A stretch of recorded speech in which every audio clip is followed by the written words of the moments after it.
So how is your phone rewiring your brain? So let us start with your phone.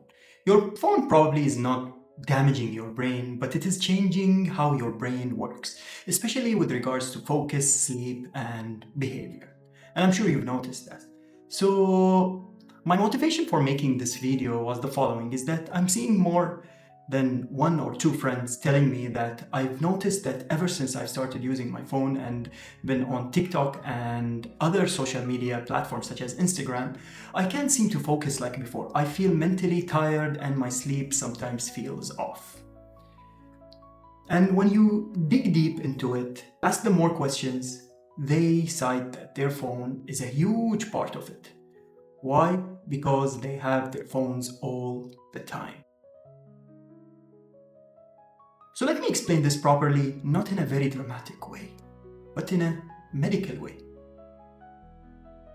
And what better way to start this video than with the anatomy? So with regards to the anatomy, you have the brain.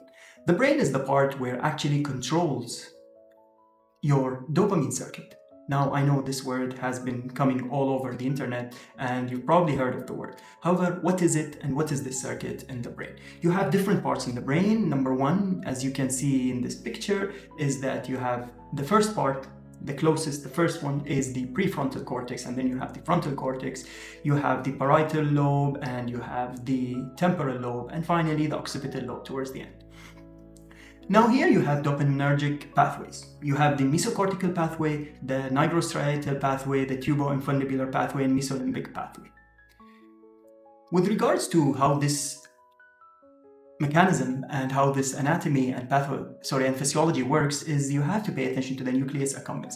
This is what is associated with the addiction-like system you're having. Every time you scroll, you have those 3 seconds of YouTube videos, your brain automatically forms a circuit that whenever I scroll, I will get a reward. I'm anticipating a better video. The prefrontal cortex, which is the closest part you have in the middle, in the beginning of the head, is usually used for focus, discipline, and self-control. The second part, which is the reward system, this is what drives habits and makes you repeat behaviors. And thirdly, your sleep system, your internal clock, which is usually associated with the suprachiasmatic nucleus in the hypothalamus. And this area, I will be attaching a photo where you can see where it is exactly. All three are interconnected. When one part fires, the others get affected. Moving on to the physiology, your brain is designed to respond to three things. Number one is novelty, number two is reward, and number three is unpredictability. And your phone gives all three, especially applications like Instagram and TikTok. Every time you check your phone, you might see something new and interesting, or maybe nothing at all. That uncertainty is important because it keeps your brain engaged and trains you to keep on checking. Not because you need to, but because your brain expects a reward. What goes wrong? Attention gets weaker due to this. Number two is you start checking without even thinking. Have you ever noticed that when you're deeply in work and you're deeply focused, your phone tings and the first impression and the first reaction you have is, I need to check the phone. You'll be checking your phone. Finally, sleep gets affected. Sleep is a very important part. And you know, this circuit keeps repeating. Every time you check your phone, your sleep gets affected. And when your sleep gets affected, you're less likely to go into a deep work the next day. And this cycle of breakdown keeps on repeating itself. Now I'll be moving on to research papers that I will be attaching and we could read along. So in this first study, you have the problematic smartphone usage. The aim of this study was to explore the burden of the problematic smartphone usage, its psychological and neurobiological mediating factors, and potential prevention and intervention strategies. So for the method is that they took in literature review, it was a literature review, and depending on the narratives. The studies were taken from PubMed, Scopus, and Google Scholar. The articles were based on the relevance and the associations with the mental health conditions. So the phone usage with depression, anxiety, insomnia, mental health conditions. The results were as following. You had the mechanisms that underlined this were that you have dopaminergic dysregulation. It was associated with it, social comparisons, fear of missing out, which is FOMO, cognitive overload, poor sleep hygiene.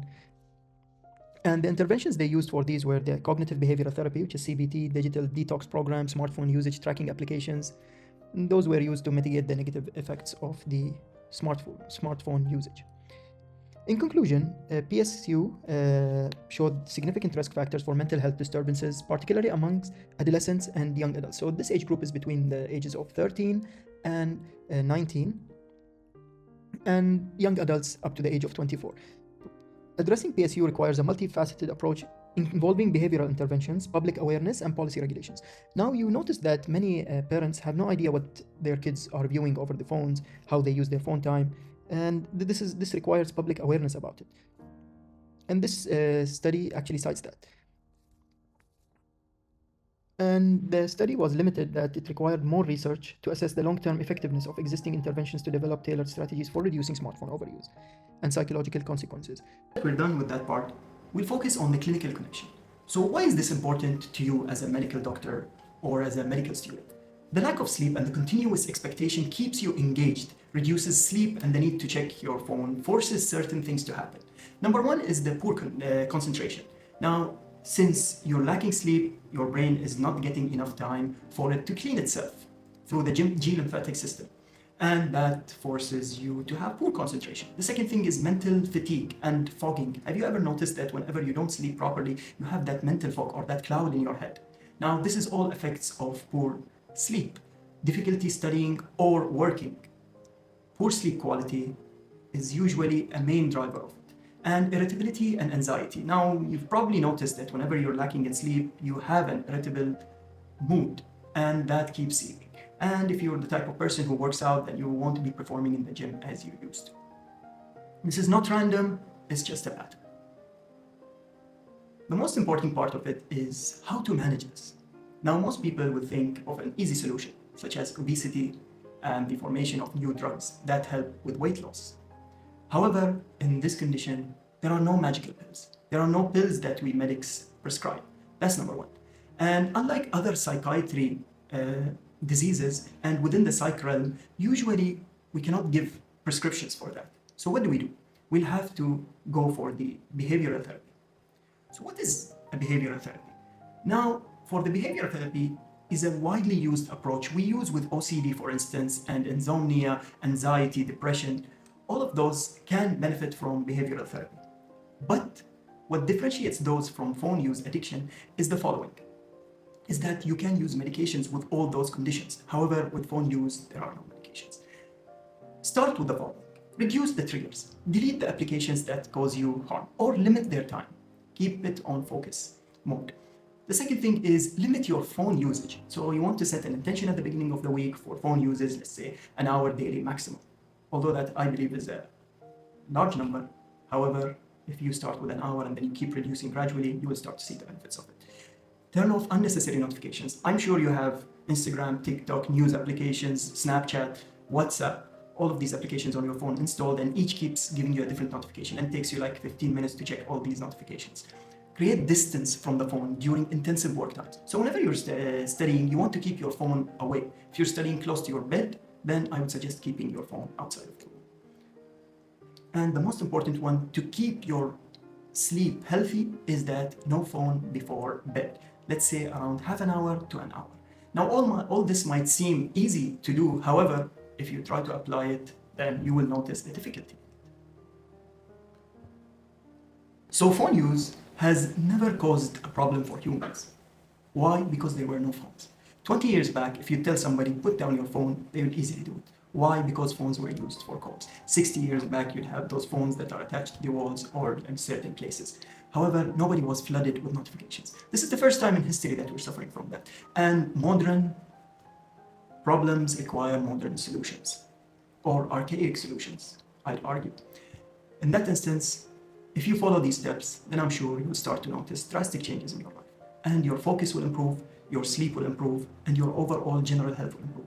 And a bonus thing is that you will have that great self-confidence you've lacked. And that is the ability to conquer your phone. For more advice, follow my channel. You can watch my video on how to read chest x-rays over here, and please like and subscribe to my channel for more content such as this. Stay tuned.